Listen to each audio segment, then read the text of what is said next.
Hey, buddy, you seem upset, but around here you have to say things in English and in French.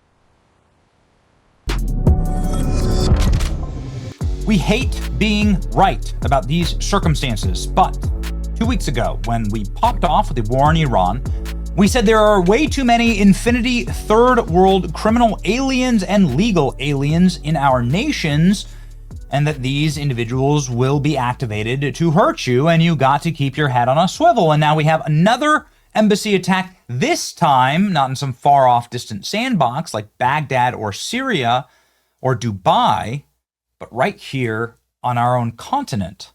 Iran is activating sleeper cells outside of the country, Intercepted Alert says. Let's go ahead and read. We predicted this. We hate to be right. Iran may be activating sleeper cells outside of the country. According to an alert that was intercepted by the U.S., the encrypted communications believed to have come from Iran. It was sent by an operational trigger for sleeper assets, according to ABC News. The sleeper cells are agents or terrorists have planted in countries that have idiotic immigration policies that let people in who hate them and want them dead. To blend with normal civilians, they are needed to carry out an attack. The message was transmitted across multiple countries shortly after the Ayatollah Khomeini was obliterated in a joint U.S.-Israeli airstrike in Tehran.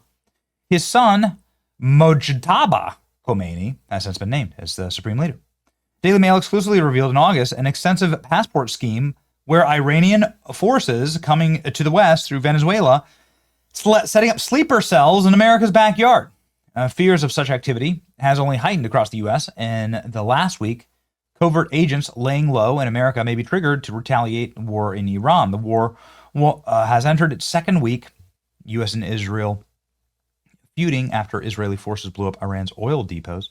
White House fears the move could anger Americans, surging gas prices, and so on and so on. So it goes with war, ladies and gentlemen. That's why I want to stay out of war. But anyway, the point is that we're seeing these attacks happening in American outposts around the world.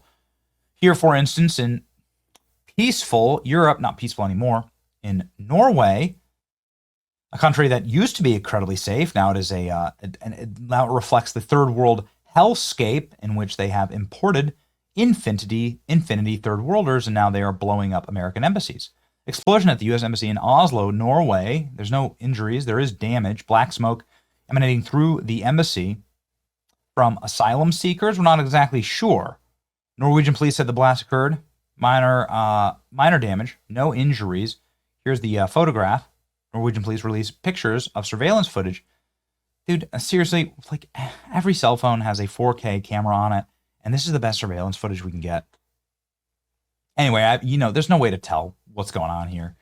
But these are the people who blew up or tried to blow up the embassy in, look at that. It looks like the kind of bombs that were used Gracie Mansion when two ISIS teenagers threw bombs this weekend.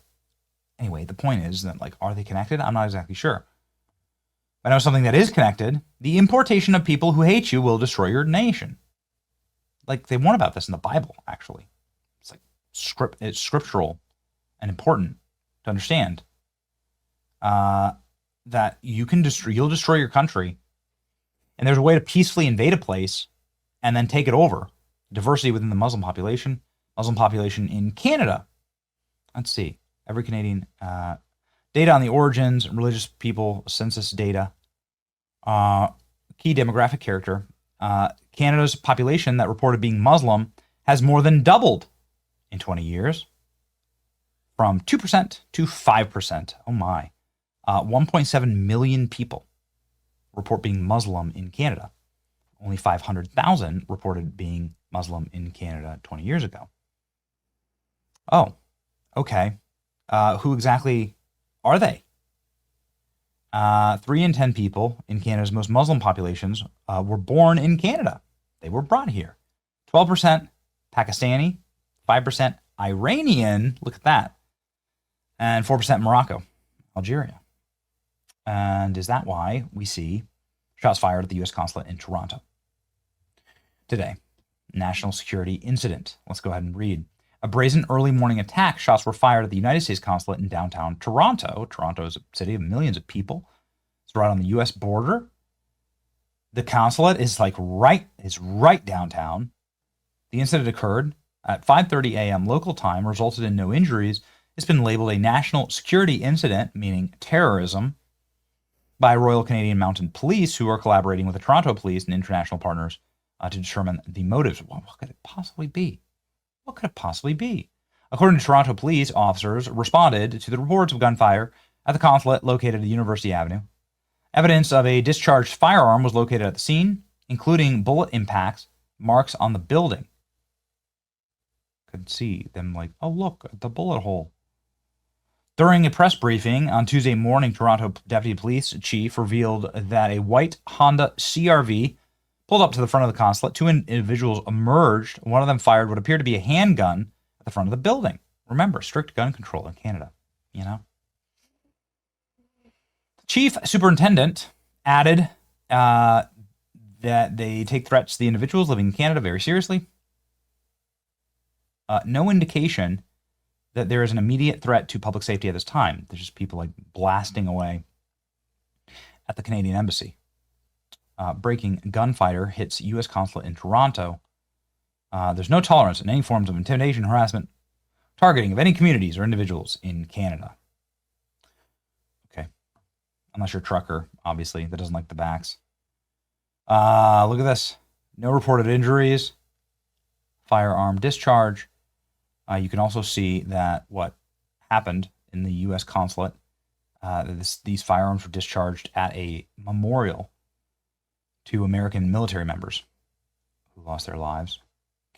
Canadian police are reporting that the U.S. consulate in Toronto has been hit by gunfire. Police are reporting two armed males emerged from a white Honda CRV. Gunfire threats an attack worldwide. Democrats continue to defund DHS. My goodness. They fired at the glass doors of the building. So, is there on the scene at the U.S. consulate. Megan, what can you tell us? Well, a big police presence here, David, surrounding the U.S. consulate, which is the building right behind me. You can see the police tape and several police vehicles parked there, including a forensic identification unit.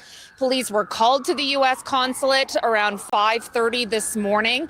The information Toronto Police has put out so far indicates that there were reports of a firearm discharged at the building, that there was evidence of that. No reports of injuries, and Toronto Police are asking anyone with information to come forward. Now, they didn't specify what that evidence is to indicate that a gun was discharged at the building, but through our cameras, we can see, David, that there are bullet holes in the glass door, the front door of the building, and police over the last few minutes have been inspecting that area. There's no evidence for why we think that it was gunfire, except for the bullet holes in the glass building. Authorities investigate the shooting at the U.S. consulate. Rick Crawford, he's head of the Intelligence Committee, tells officials that they have to prepare for the worst-case scenario when it comes to potential terror cells. We've been telling you, keep your head on a swivel. Again, this is what it looks like outside of the U.S. consulate in downtown Toronto. Now, crime scene support technicians are there. This is the latest. Gunshots were fired at the building. You can see the pictures, flowers and pictures of the fallen U.S. soldiers, current war in Iran, can be seen outside of the entrance. So you see a makeshift memorial here for soldiers lost during Iranian conflict. Does that have something to do with it? Does this have something to do with it? That 6% of the Muslim population is Iranian in Canada? When will we stop the most damaging thing to all of our nations, which is suicidal empathy? Suicidal empathy that is practiced by these nations, including ours, will be our undoing. We got to get smart. It's your boy Benny. Like, share, and subscribe. See ya.